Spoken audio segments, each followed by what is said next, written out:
Hello friends, joint family Chowdhury পরিবারে তোমাদের সবাইকে স্বাগত জানাচ্ছি। আর এই যে লবণগুলো দেখাচ্ছি, এইটা বানিয়েছি আমি খইয়ের ছাতু দিয়ে।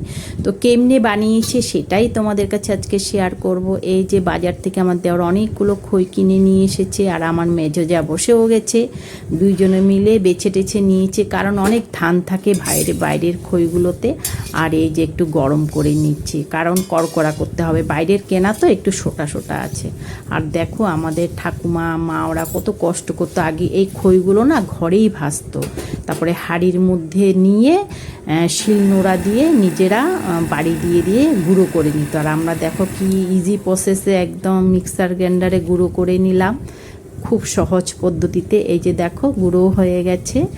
ছাতুগুলো আমি একটু চেলে নিতে হবে, কারণ মিহিগুলোই নিতে হবে, দানা দানা বেশি নেওয়া যাবে না।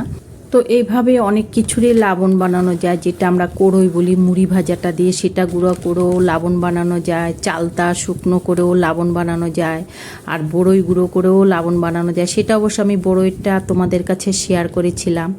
দেখো এই যে এরকমভাবে গুঁড়োগুলো নিতে হবে। তো আমি আর অল্প ভেজে নিচ্ছি।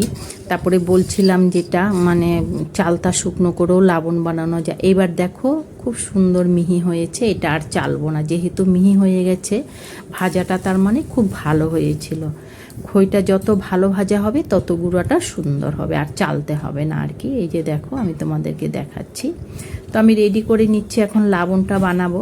তো সেটাই বলছিলাম, আগের দিনের মানুষরা তো অনেক কিছু করতো, অনেক কষ্ট করতে পারতো, আমরা তো আর এতটুকুন পারি না। আমরা এই শুধু খইয়ের ছাতু দিয়ে লবণ বানাবো, আর বড়ইটা লবণ বানিয়েছি এটাই। তো যাই হোক, আমি লোহার কড়াইতে জল বসিয়ে গুড়টা পাক দিয়ে নিচ্ছি। আর এইদিকে আমার সাজ আছে চারটা, দুটো কাঠের আছে আর দুটো পাথরের আছে। এই দুটো হচ্ছে আমার ছট পূজার সময় ছিল কাঠের, আমি যত্ন করে রেখে দিয়েছিলাম। এগুলো দিয়ে আমি অনেক কিছু সাজ করি আর কি, লবণ টাবণ বানাই, নারিকেলের সন্দেশও বানায়। আর এই যে গুড়টা দেখছো, গুড়টা কিন্তু বেশি লাসা করা যাবে না, মানে মুড়িতে যে পাকটা লাগে সেই পাকটা হবে না, একটু কম নিতে হবে। এটা যদি তোমরা করো বাড়িতে, এটা কিন্তু ধ্যান রাখবে, বেশি পাকটা হবে না, একটু কম হবে মুড়ির থেকে। তারপরে এদিকে আমি ডালার মধ্যে গুঁড়োগুলো নিয়ে নিয়েছি আন্দাজ মতন। তো আর এদিকে আমার মেজো যা একটু হেল্প করছে, কারণ হেল্প না করলে কিন্তু হবে না, গুড়গুলো সব এক জায়গায় পড়ে যাবে, মিশবে না, দেরি হয়ে যাবে, শক্ত হয়ে যাবে, সেই জন্য একজনের দরকার। এই যে ও নাড়ছে আর আমি ঢেলে ঢেলে দিচ্ছি।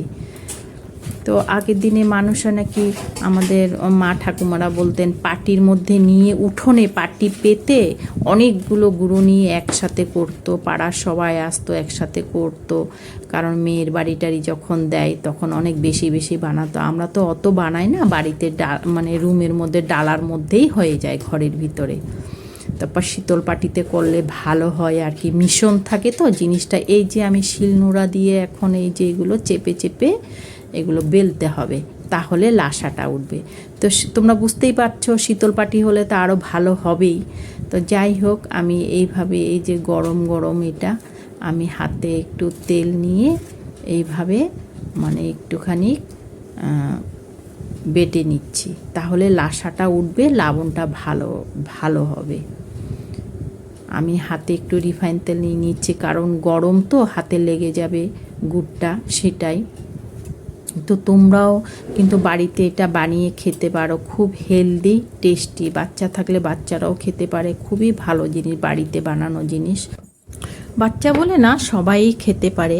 তো যাই হোক, আমি এই যে বড় বড় বল আকৃতির মানে আকারে আমি এটা গোল গোল করে রেখে দিচ্ছি, পরে ছোট ছোট করে আবার দেব, সাজে বসানোর মতন যতটুকুন লাগে ছোট ছোট করে আবার বল করে নেব গোল গোল করে, তারপরে এটা সাজে দিতে হবে। সাজে দেওয়ার সময় কিন্তু কোনো রকম তেল বা রিফাইন ঘি এসব দেওয়া যাবে না সাজের মধ্যে দিতে হবে ছাতুগুলোই, মানে খইয়ের ছাতুগুলো দিয়ে দিয়ে সাজে বসাতে হবে, তাহলে সুন্দরভাবে উঠে যাবে। দেখো আমার দুই যা কি সুন্দর বানিয়ে ফেলছে, পটাপট পটাপট উঠেও যাচ্ছে। আর জানো তো আমাদের মধ্যে প্রথা আছে, মেয়ে যখন মানে আমাদের চট্টগ্রামের মধ্যে মেয়ে যখন প্রথম বছর বিয়ে হয়, প্রথম যে চৈত্র মাসটা পড়ে, সেটা শ্বশুরবাড়িতে যে আট করো যত লবণ বানানো যায় লবণ দিয়ে তারপর মেয়েকে ও শ্বশুরবাড়িতে দিয়ে লবণ টাবণগুলো মেয়েকে বাড়িতে নায়ন নিয়ে আসতে হয়। সেটা তো আর আমাদের হলো না, কারণ ও নেই এখানে। তাই আমরা এমনি যতটুকুন পারি নিয়মটা করেছি, কিন্তু মেয়েকে আর নায়র আনতে পারিনি। তো যাকগে সেই যেটা নিয়ম সেটা যতটুকুন আমরা ধরে রাখার চেষ্টা করি আর কি। এই যে দেখো সাজে দিয়ে দিয়ে আমি বানাচ্ছি, কি সুন্দর হয়েছে। আর হ্যাঁ বন্ধুরা, তোমাদের যদি ভালো লাগে তোমরা একটা লাইক কমেন্ট শেয়ার করে দিও। আর নতুন বন্ধু যারা আছে তোমাদের যদি একটুকু ভালো লাগে একটা সাবস্ক্রাইব করে দিও। আর এই যে দেখতে পাচ্ছ তোমরা, কিন্তু এগুলো দেখলে হবে না, বাড়িতে বানিয়ে খাবে, তাহলে বুঝতে পারবে কতটা টেস্ট আছে আর কতটা উপকারী, কোনো শরীরে কোনো ক্ষতি হয় না। দেখো ভিডিও করতে করতে মাঝখানে আমার হাত লেগে না মোবাইলটা পড়ে গিয়েছিল, তো সেই জন্য এটাও আমি তোমাদেরকে দেখিয়ে দিলাম। আর এই যে দেখো আমরা কি সুন্দর লবণগুলো বানিয়েছি। তো খইয়ের অনেক কিছু রেসিপি করা যায়, খইয়ের ওখরাও করা যায়, অল্প করে খইয়ের ওখরাও করেছি। আর যাই হোক, আমি এগুলো যে হাঁড়িতে আগের দিনে মারা হাঁড়ি টাড়িতে রাখতো খোলামেলা জায়গায়, তো আমি এগুলো ছাতু ছিটিয়ে ছিটিয়ে সুন্দর করে গুছিয়ে রাখছি। তো তোমাদের কেমন লেগেছে তোমাদেরকে আবারও বলছি, একটা কমেন্ট করে জানিও। অন্তত কমেন্ট করলে কি হয় বলো তো, আমাদের মনটা বেশ ভালো লাগে। আর কি বলো তো, কমেন্ট করলে মানে আরেকটা ভিডিও বানাতে আমরা খুব উৎসাহ পাই, মনে খুব আনন্দ হয়, সেটাই আর কি। তো যাকগে, আর এইটা হলো আমরা এই যে চড়ক পুজোর সময় এই সংক্রান্তিতে, চৈত্র সংক্রান্তিতে আমাদের লোক সবাই মানে যা যা পরিচিতি আছে সবাইকে ইনভাইট করে, তারপর প্রথমে পাচন খেতে দেয়, তারপরে যে আটকড়ই লাবণ এগুলো খেতে দেয়। এটা হচ্ছে আমাদের চট্টগ্রামের নিয়ম আর কি। তো আমরা তিন যা মিলেমিশে বেশ এই মানে আমাদের শাশুড়িদের প্রথা, আমাদের মা বাবাদের আগের যে প্রথাগুলো ছিল সেগুলো আমরা তিন যা মিলেমিশে মানে এগুলো ধরে রাখার চেষ্টা করি যতটুকুনি পারি। হয়তো ভালো হয় না মা শাশুড়ি মাদের মতন, কিন্তু আমরা ধরে রাখার চেষ্টা করি, নিয়মগুলো রাখার চেষ্টা করি। তো চৈত্র সংক্রান্তির আমরা সব কিছু শেয়ার করলাম তোমাদের কাছে। তো আজকের জন্য এখানেই টাটা। এই যে খইয়ের ওখরাও বানিয়েছিলাম, এতটুকুনি আজকের জন্য রাখি। Tata, by.